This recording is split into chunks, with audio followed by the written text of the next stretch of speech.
This is your one and only FireSpark81 with your daily dose of video goodness, and welcome back to another informational Valheim video. Today we're going to talk about some follow-up information on my boat's speed video and my alternative lighting video. Let's get to it. So I just want to be clear before we jump into things, this isn't a correction video. I felt that all the information in those was accurate.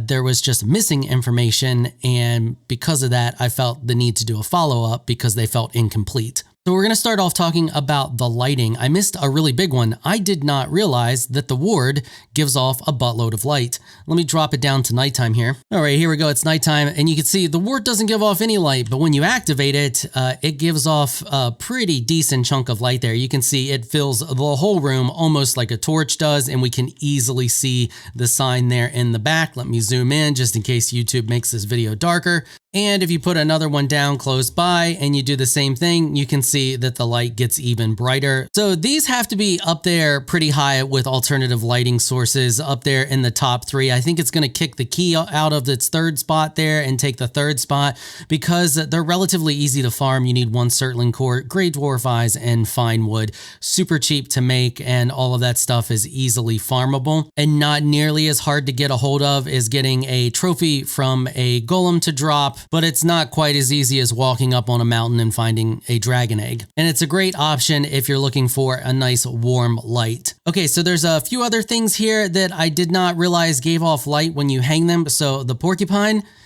you can see it gives off just a little bit of light. If we put it on the ground, it's the same thing. So let's just, it's not, well, actually, let's put it in the center here so that we can be more accurate with our other testing here. So we're just going to grab this. You can see it fills the room. It's a faint glow. It's not as bright as this, but you can stack that light once again. So if you want to waste the resources to make a bunch of porcupines and place them all in the same spot, you can see we made that glow a lot more, and we can read the, well, I don't know if it's going to be, apparently YouTube makes the videos much darker. I can read it relatively easy. If you run this test on your own, you will be able to read it relatively easy as well. We can see the dots there in the back. Now, another item that gives off a faint bit of light is the draugr fang bow. So you can see here when we place it down, you can see just a little bit of light around the area. It's not quite as prominent as the porcupine, but it is there. We place it down. You can see there's a little bit of light in the room. And if we place a couple more down, you can see it gets just a little bit brighter. It is a light that will fill your room, but it is very, very faint. Like it's extremely faint. So now let's talk about boat speeds because there were a bunch of things that you all thought about that I failed to think about. So we're going to cover those. One thing I want to start off with first is showing you the setting that I used. So this is the setting that I used for the direction that I'm in. It was wind 80 and then 0.2. So I used that setting for almost all of the tests, except for the test where I needed the wind to not be in this direction. So up there at the top, where it's grayed out, that was facing, I just basically reversed it. Now, many of you stated that the wind where it is now, apparently known as the tailwind, is not as fast as if we had side winds here, and that is indicated by the fact that it is darker. Could easily be the case. Not going to argue whether it is or not. I have not run the test yet on the side wind versus the tailwind to actually see the difference in that, so we'll see that here in a minute. But it doesn't really matter if that's the case or not because all of the tests were run with the same properties. So for example, if this boat is fast, or if this boat is slower with this wind than the long ship, then it's always going to be slower than the long ship because they were at the exact same settings. If they did not have the same settings, so for example, you were running a long ship with tailwind and then you were running this one with the side wind, then that could make this boat end up maybe being faster, but you're changing your control settings there, so you're not getting an accurate representation of what's really happening. So first off, before we get into looking at some of these other tests, I want to talk about the fact that boats have a little bit of drift, which when we have situations where our results are really close together, but just offset ever so slightly, that could be due to drift. So for example, in our test yesterday where we were testing rowing speed with a large ship versus a smaller ship, and the large ship won by just just about a second. That could have just been due to drift. It could have drifted a little bit before I hit the record button and all of that stuff. So that's why we could have seen that slight variation there. And you're about to see another slight variation when it comes to rowing forward versus rowing backwards. And before we look at this test, I did speed this test up ×2 and then slowed it down to normal time right at the very end because real time takes forever and I didn't want this follow-up video to be 9 hours long.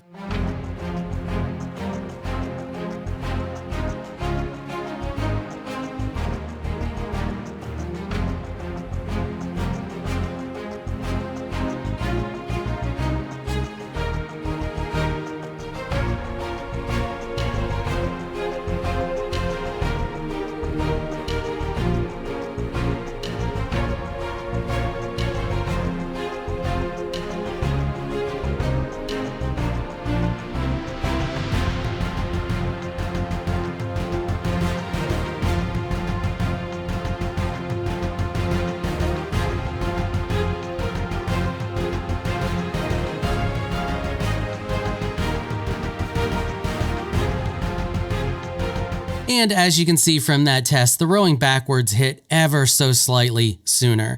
But that variation is so insignificant that it's safe to say that they have the same row speed forwards or backwards. The next test that we're going to take a look at here is weighted versus non-weighted. A lot of you wanted to know if ship weight makes a difference.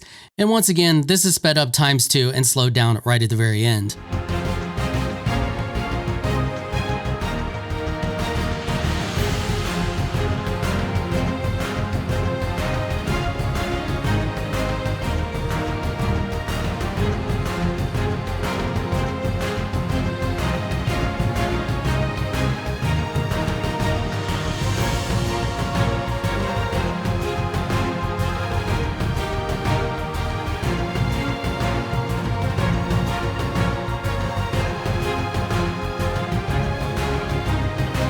And once again, there is an insignificant difference in our time here, enough to say that weight doesn't really make a difference. Now, I had this ship packed down and I had my weight maxed out as far as it would go to still let me pilot the ship, because if you're overweight, you apparently can't pilot the ship, something I didn't know until just now. So these next two tests are also going to be at ×2 speed, and this is side wind. And a lot of you wanted to know if the side wind makes a difference, because apparently in real sailing, it does make a difference. It's faster than having the tailwind. So I did two tests with this. I did like right at the very edge of the between no wind and side wind, and then I did full on like 100% in the most brightest spot there in that circle, and then both of those were versus our tailwind example.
So when you're riding the line between wind and no wind, you're inherently slower than if you have tailwind, which that right there is another tick against tacking, and we're going to talk about that in depth here in a minute. However, if you have, I guess we could call it peak side wind, if you're there at the brightest part of the wind the entire time, they're so close together that I'm going to just rule it out. I'm going to rule that one out as another variable's making the slightest bit of difference here.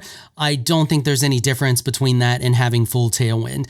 I think if you have anything other than right there where you're riding the line of no wind, you're pretty much going to hit your top speed that the boat can hit. And if it does give you an increase in speed, it's got to be the tiniest, like I'm talking like a point. So for example, if having the tailwind is 1.0, having that peak side wind would be like 1.1. So it would only really make the tiniest bit of difference if you're traveling an extremely long distance. In this situation that we saw here with the distance that we're traveling in these tests, I mean, it's so close together that that variation could have just been drift there at the beginning, causing the difference, because there is literally 10 frames difference between them. And I shoot at 30 frames per second. So you guys can do the math on that if you want, but there was 10 frames difference between the two. Okay, so let's talk about the setup for the next test. So the next test is tacking. Now, I had a lot of you apparently really want tacking to be a thing in this, but I want you to remember something.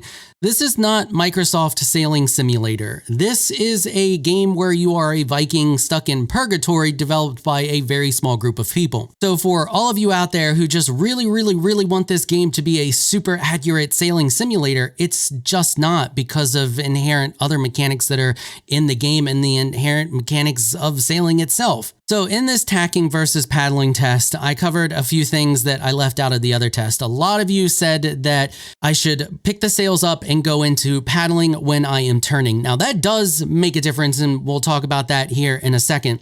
The other thing that many of you wanted to see was the difference in wind speed, because wind speed makes a difference on how fast you move. So you wanted to see higher wind levels if that made a difference. So that's what you're going to see here. You're going to see paddling versus tacking with higher wind versus our static 0.2 wind that we've been running on all of our other tests. And in both of those, I do my best to pick up the sails, go into paddle mode, turn, and then continue to tack. Also, many of you said that I should be taking less zigzags, so I tried to do that as well. This is sped up ×4 because it just takes so long.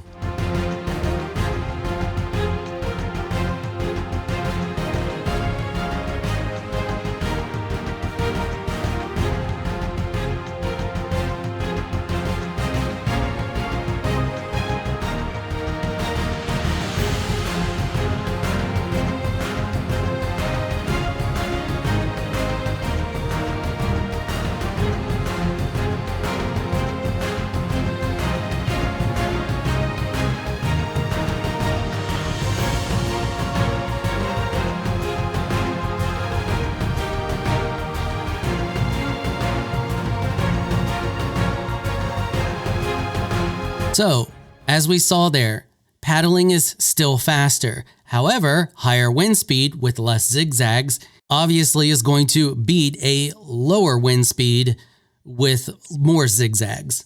Now, I didn't take too many more zigzags in that lower wind speed. I tried not to, but it was still, obviously, it's lower wind speeds, so it's going to be slower because we know that higher wind speeds does make a difference in boat speed from the previous video. But in every situation in this game, paddling is always going to be your better option. Now, I know that in real life, tacking is a thing. Tacking gets you to where you need to go quick and easy, because in real life, if you don't have any wind and you have to paddle, you're going to get tired and you're not going to paddle that fast because you're paddling a large boat and you're a puny little human. But this is not real life.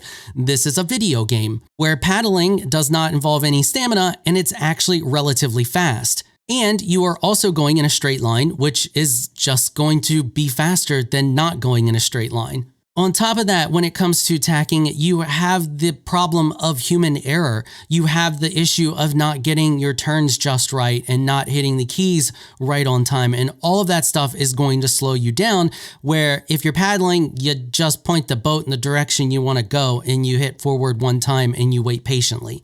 there is a lot less variables to screw up your time. So I want to talk about turning because turning is something that can drastically affect your speed.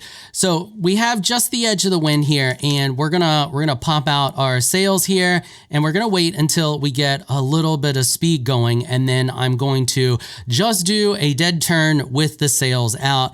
Okay, so we got speed going now. We're sailing.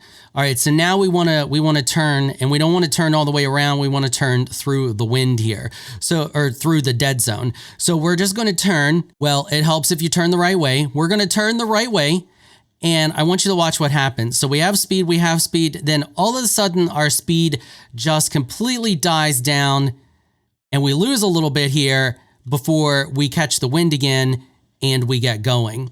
Now, if we change how we do that and we turn back the other way, and as soon as I hit the dead zone, I go into paddle mode, I keep that full turning speed going there, and then we kick the sail back up. If we just go into this dead zone here, and I guess the best way to illustrate it is if I just go right into the dead zone, all right, and we put the sails out, we're not moving. We actually, it's like putting on the brakes and we kind of stop.